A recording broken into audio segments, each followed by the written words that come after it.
Ya, para pemirsa CTV yang dimakan Allah Subhanahu wa taala, kita sudah berada di segmen terakhir di Ustadz Menjawab Pagi ini dan kita masih membahas tema puasa membentuk kesalehan pribadi dan sosial. Nah, baik.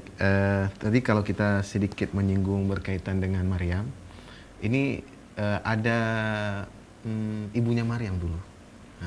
Jadi dulunya ibu Maryam kan diceritakan surah Al-Imran itu punya nazar juga. Nazarnya Rabbi inni nazartu laka ma fi batni muharrara. Fataqabbal minni. Ya Allah Tuhanku, sesungguhnya aku bernazar untukmu bahwa bayi yang sedang kukandung ini akan kujadikan sebagai muharrar, sebagai hambamu yang mengabdi di Baitul Maqdis. Nah, ternyata memang kesalehan Maryam itu bukti dari doa ibunya tadi. Nah, ini kan pembiasaan, pembinaan tadi. Ya. Nah, kalau kita lihat sudah sulit ya ibu-ibu keluarga Muslim di zaman akhir. Di zaman akhir ini yang punya niatan seperti ibunya Maryam itu. Bahkan setelah lahir, ibunya Maryam mengatakan wa inni samaituha Maryam wa inni u'idzuha wa dzurriyyataha minasyaitonir rajim. Kunamai anakku Maryam dan aku berlindung kepadamu ya Allah dari setan untuk anakku dan untuk keturunannya. Jadi malah didoakan sampai anak ke keturunan gitu, ke cucu ya, ke cucu dia. Itu kan jarang orang tua Muslim begitu mendoakan. Maksudnya begitu lahir langsung didoakan ya Allah lindungi dari setan untuk dia dan untuk keturunannya. Ini mungkin pembiasaan kita masih belum terlalu istimewa mungkin. Iya benar Ustaz. Itulah harus sebenarnya dibiasakan dari doa ibu kita karena doa kedua orang tua kita tidak ada hijab. Betul. Maka itu harus dilakukan. Seperti misalnya kita melihat doa daripada ibunda daripada Imam Syafi'i. Kemudian Imam Bukhari itu terus mendoakan anak-anaknya supaya menjadi anak yang saleh. Itu harus kita doakan. Nah, seperti saya sampaikan tadi, kapan kita doakan untuk anak-anak kita? Yaitu ketika habis sholat, kemudian kita ngaji, kemudian ini di bulan puasa itu sangat bagus kita doakan ketika kita sudah minum 2 teguk air. Itu dianjurkan. Maka berdoalah, terutama kita berdoa kepada diri sendiri, kemudian kepada anak kita, itu terlupakan itu terlupakan hari ini. Itu sebenarnya harus dilaksanakan oleh orang-orang tua kita. Tidak boleh misalnya ketika kita berbuka puasa langsung anak kita setelah baca doa langsung dia ini tidak ingat lagi apa yang harus dilakukan. Sebenarnya itu adalah pembiasaan yang harus dibiasakan oleh orang tua. Bagaimana anak itu dia mendengar sendiri ketika orang tuanya berdoa. Ini adalah sangat bagus kita laksanakan di bulan puasa yang seperti ini Ustaz. Maka doa orang tua itu tidak ada hijab sedikit pun, langsung diterima oleh Allah. Itu harus kita lakukan melalui daripada keteladanan orang tua. Nah, disitulah juga dibutuhkan daripada ilmu. Lagi-lagi kembali kepada ilmu. Maka itu kalau tidak ada ilmu, apa yang harus kita lakukan? Kita tidak tahu. Apalagi hari ini di zaman era canggih, orang tua juga harus menguasai alat-alat teknologi canggih supaya anaknya tidak salah daripada jalan. Mungkin dia bisa jadi di dalam kamar dia bisa mengakses internet dengan hal-hal yang negatif, tetapi jika orang tua tahu, kemudian orang tua mengontrol, maka dia akan memperhatikan anaknya.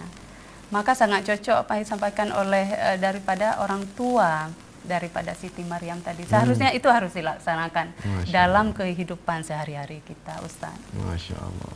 Yang dahsyatnya kan justru setelah ibunya berdoa seperti itu, anaknya juga sudah dibawa ke Baitul Maqdis. Lalu kemudian lahirlah keajaiban pada diri Maryam itu sendiri, ya kan? Sampai ketika Nabi Zakaria datang masuk ke mihrab Maryam, Nabi Zakaria kan kaget melihat, "Ana laki hadza, dari mana makanan ini?"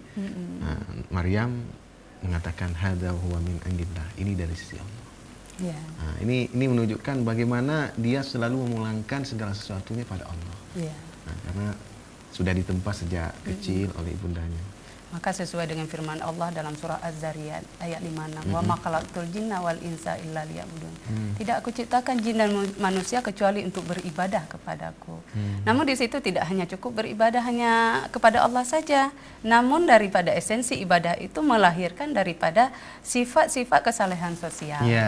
Nah, kita melihat misalnya orang-orang kaya di Arab Saudi itu bagaimana mereka memberikan waktu berbuka itu berduyun memberikan makanan kepada orang-orang yang berpuasa. Itu luar biasa. Itu yang harus kita lakukan. Nah, bagaimana menjadikan diri kita menjadi orang-orang yang baik dalam kehidupan kita, maka tentu di situ berkawanlah dengan orang-orang yang baik. Nah, itu penting sekali, Ustaz. Ini orientasi mungkin juga perlu dipertegas karena kadang sebagian masyarakat kita lebih beramal itu lebih karena mengharapkan reward tadi. Ya. Kalau bahasa agamanya pahala kan gitu. Nah, tidak ada keinginan misalnya saya mau membantu sesama muslim atau sesama manusia itu karena saya ingin jadi orang baik. Nah, jadi kan orang baik itu kan harus dibuktikan dalam amal-amal sosial seperti itu. Nah, tapi lagi-lagi hanya ingin dapat pahala misalnya. Itu bagaimana tuh dari kajian puasa yang seperti itu? Jadi itu kedua-duanya boleh. Boleh, karena untuk mengharap pahala dari Allah. Kemudian di samping itu kita tidak boleh menjadi masyarakat individualis, yaitu hanya kita berpikir kepada diri sendiri, tidak boleh. Tetapi bagaimana kita mampu dengan kita diberikan Allah ada harta sedikit, kemudian diberikan mungkin ya lebih daripada orang lain, maka kita itu harus berikan. Yaitu harus ada perasaan kita berempati kepada orang lain. Itu penting sekali.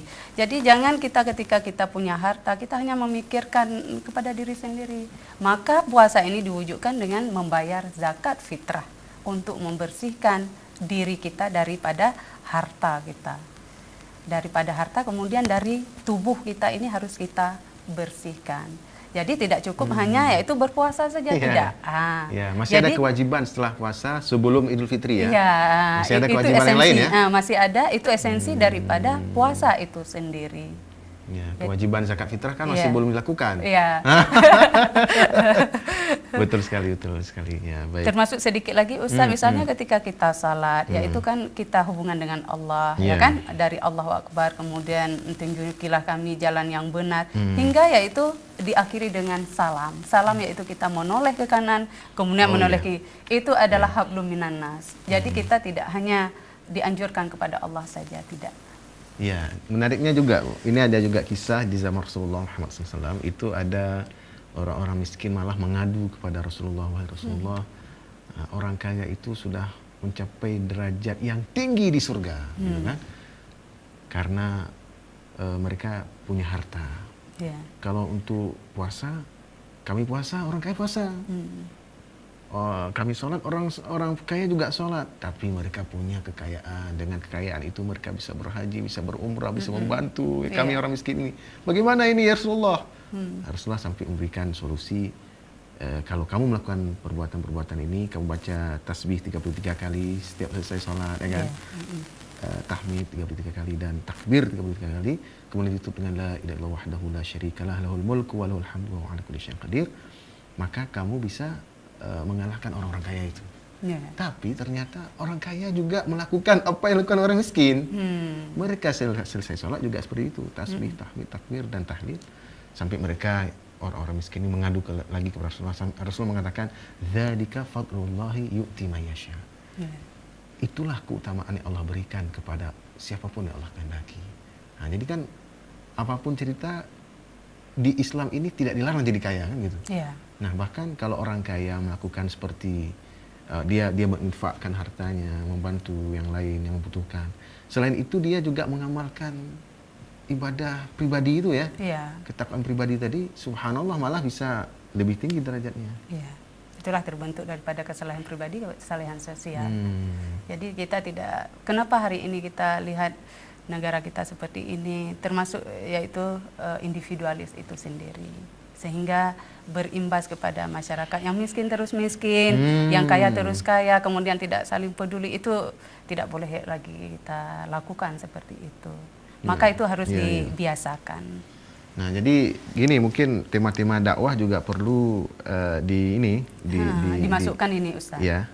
Tidak hanya hubungan dengan Allah saja, tidak. Termasuk ini juga, termasuk misalnya harus di coupling juga, artinya kalau ibadahnya orang kaya itu sedekah, zakat, infak. Nah, ibadah bonusnya zikir. Nah, kalau ibadah orang miskin ya udahlah zikir dan seterusnya, karena memang nggak bisa membantu dalam bentuk harta kan, dan bentuk senyum kepada yang lain dan seterusnya. Berbuat kebaikan. Jadi untuk orang kaya harus bertegas dulu. Kamu bisa disebut orang baik itu kalau kamu mau belanjakan hartamu. Jadi bukan kepada orang kaya, marilah memperbanyak zikir.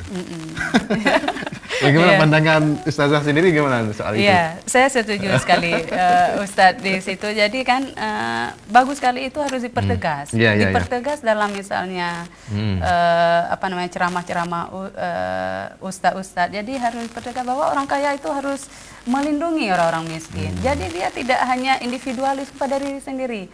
Dia makan enak, kemudian beli ini, beli itu, tetapi tetangga yang miskin tidak peduli, itu tidak boleh. Justru ada hadisnya kayaknya. Setahu saya kayaknya ada hadisnya yang mengatakan seseorang tidak disebut iman kalau dia tidur kekenyangan, tapi tetangga di sebelahnya kelaparan. Ada hadisnya itu ya? Ada hadisnya itu.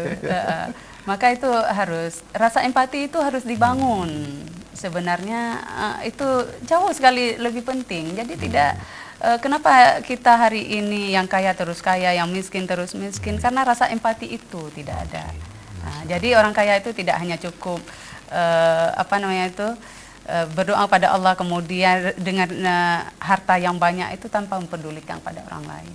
Empati itu penting sekali, Ustaz. Itulah terbentuk kesalehan sosial. Subhanallah. Baik, para pemirsa CTV yang dimuliakan Allah Subhanahu wa taala. Demikian saja ya pembicaraan kita pada kesempatan ini. Terima kasih kepada Ustazah Dr. Murni MPD yang telah bersama-sama kita membahas topik ini, dan juga kepada para pemirsa CTV dimanapun Anda berada. Kita tutup dengan doa kafaratul majlis. Subhanakallahumma wa bihamdika asyhadu an la ilaha illa anta astaghfiruka wa atubu ilaik. Assalamualaikum warahmatullahi wabarakatuh. Waalaikumsalam.